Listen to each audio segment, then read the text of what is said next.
Right, investing for income. Uh, there, whenever I talk to people that are on the periphery of trading and investing, they all get excited about dividend stocks. Anything that you put 10,000 in, and then every quarter or every month you get this payment, and somehow they believe this is pure mental gymnastics that it's free money, that their original investment hasn't been reduced by the amount they receive in the dividend. It's pure mental gymnastics. As I've attacked it before in a video, you've got a $50 stock and it pays you $1 in dividend. You now have a $49 stock. You have no extra money. The money that hits your brokerage account, the cash, it is reflected purely in the stock price going down. Anyway, I seem to be able to talk about that till I'm blue in the face, and dividend investors just skip straight over it, and they just are obsessed with the cash they've received. And then the problem with the cash they've received is there's normally a withholding tax, especially if you're a US, if you bought something in the US that's paying you a dividend. You have no choice, but before it hits your account, you'll get a negative with the withholding tax. I think some Americans can get around it with IRAs, Roth IRAs, some kind of tax efficient structure, but generally 15% of that dividend payment gets withheld for tax purposes. And foreign investors like me, it can be, I think my withholding tax, it was 15%, I think it's now 30, so 30% of that dividend income goes away in tax. Anyway, I then see people then focus, because I can't convince them that it's not free money, they then focus on high dividend paying stocks or ETFs. Specifically, there's a new batch out. They're based around, the paperwork behind them is someone is selling options. So that it's like a S&P 500, for example. The one we're going to look at is called JEPI.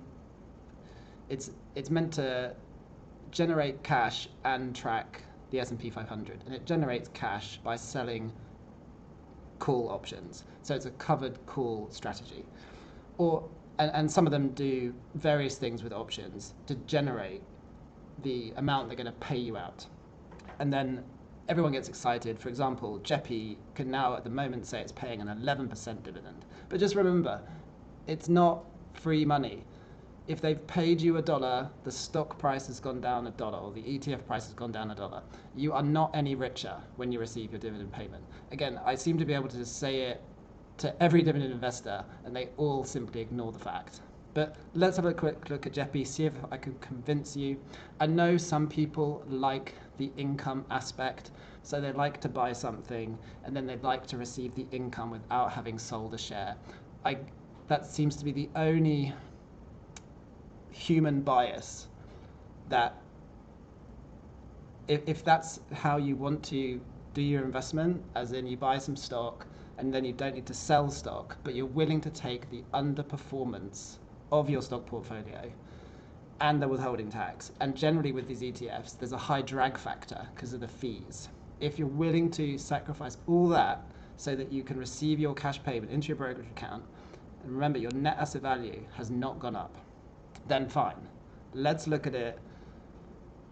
Let's try and understand it and see if I can convince you otherwise. All right, so if we jump into YouTube and just search JEPI, you can see what people are looking for. Best monthly dividend ETF, investing simplified. And then they're comparing JEPI versus SPY-I, QQQI versus JEPQ. That's a covered call strategy on the NASDAQ. JEPI versus SPY-I is a covered call strategy on the SP 500. JEPI versus SCHD. SCHD is a dividend basket of stocks managed by a company. We'll look through all these. JEPQ taxes. Anyway, you can get the idea of what people are looking up. So this is JEPI. This is one we'll kind of focus on. So it's a JPMorgan equity premium income ETF. And if you look through the blurb, it will talk about, here's its summary sheet, how it sells calls to generate that payment out to you. It's got a fact sheet. Here's the NAV of it, what it does, its cost basis, all these money. There's a all the guys that are getting rich, there's a list here of them. If you buy this fund, here we go, you are paying all these guys' salaries, and a few more in the background, I expect. And don't worry, they will be on big money. So that's one thing, you're paying for them. And then I quite like this website, marketchameleon.com, and you can put in JEPI, you can go to the dividends area, and you'll get all excited because it says the forward dividend yield is 11.45%, and you get really excited because you'll think, oh yeah, if I put in 10,000, I'll get 1,000 over the year, or if I put in 100,000, or however much you're going to put in. And then here's that glorious dividend yield, so it's gone from like 12%, it's around 8.3, and then you can see its payments. So you get a monthly payment, 0.32 per share, 0.32, 0.40, 48, 54. So you can see how it's changing over time. This is kind of what I look at. Number of times the equity premium income ETF has decreased the dividend in the last 3 years. It's decreased it 18 times, and it's increased it 18 times. Basically, when the call side has less implied volatility, you'll receive less money. And vice versa. When the call side implied volatility increases, you'll get an increase in dividend. Just on this fact sheet, somewhere it showed the main holdings. I'll just show you what stocks you've in effect bought. It might be on this one. It had somewhere that here you go. Largest holdings, Visa. So basically you have, by buying JEPI, you've bought Visa, MasterCard, Train Technologies, I've never heard of that, Progressive Corp, Microsoft, Meta, Oracle, Amazon, the Southern Company, Nvidia. So those are your main 10 holdings if you buy that ETF. And then don't see what calls you've sold. They'll be in here somewhere. You can dig around and find out what calls you've sold. But that will be what is generating that payment. So these are very similar. So JEPI and SPY-I, very similar. And then the bit that I like to go to, the bit that really people hate, is you can go to totalrealreturns.com. And I put on here the SPY. So I'm a big fan of the SPY. If I was to die tomorrow, I would put in my will that anything, like any money left over from me, you should just buy the SPY. You shouldn't buy SPY-I, you shouldn't buy JEPI, you shouldn't buy JEPQ, and you shouldn't buy SCHD, and I'll just show you why.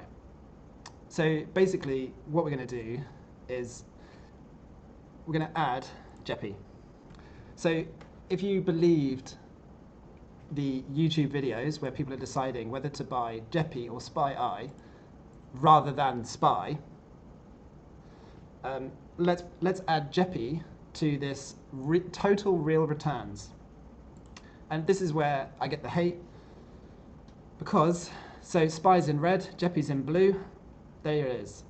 So you can just buy SPY and have your return up here, or you can buy JEPI and have your return down here. This includes dividends. Dividends reinvested, yes. So this is your total return. All the dividend money straight back in, buying more shares, that is your return. There is the drag factor. You're underperforming the SPY. So why would you ever buy it? And yet everyone will say, well, if I buy this one, I get a cash payment. Yes, you do. But you could just sell a SPY share if you held it. So let's look. So overall return on the SPY compared to JEPI, you've made 76% or 11% a year since the inception of JEPI. If you buy JEPI because you have this mental gymnastics about the supposed income, you're about half, you're 39%, so you're 6% a year. This is where I then lose the will to live, because somehow people will still choose JEPI over SPY. And they'll say, oh, it pays you the dividend. Yeah, well, you're fine. You're just going to be half of the guy that bought the SPY. The drag factor on the SPY, I think it's 0.0 something% of the fund. JEPI is either 0.8 or 0.3. So you've got the drag factor paying for those lovely money managers who have the yachts. So here's the historical performance. interestingly, look at that. Year one, they managed to match the actual SPY, and then they obviously underperformed. 20%, they only made 13. The SPY that was then down 23%, they were down 9. Up 22%, only up 6. Up 21%, only up 9. And currently the SPY is up 2%, they're at 0. So, yep, if you want to give away that performance to receive a monthly check so you don't have to sell a SPY share, then fine, you buy JEPI. All right, let's look at the other one. Add-on SPY, because that one's better. If you read the paperwork, that one's better. Better management, and people are trying to decide which one to buy. So obviously the JEPI one is managed by JPMorgan, and this one is managed by NEOS. Just grab the NEOS SPY site up. NEOS funds. High income, but underperformance. This is your trade. This is the trade you are making. So yeah, you get a monthly distribution. You could just sell a SPY. Your expense ratio, you're giving away 0.68%. Your distribution rate, 12.5%. That's what people get excited by. And your 30-day SEC yield, oh, look at that, only 0.75. I wonder what it says. Average annual total returns. Since inception, 11. 1 year, 7. Anyway, let's just whack it on. So we've got SPY in red, JEPI in blue, SPY in green. Oh, look at that. Surprise, surprise. People hate me. The SPY's up here. SPY has done better. And then lagging in the background is JEPI.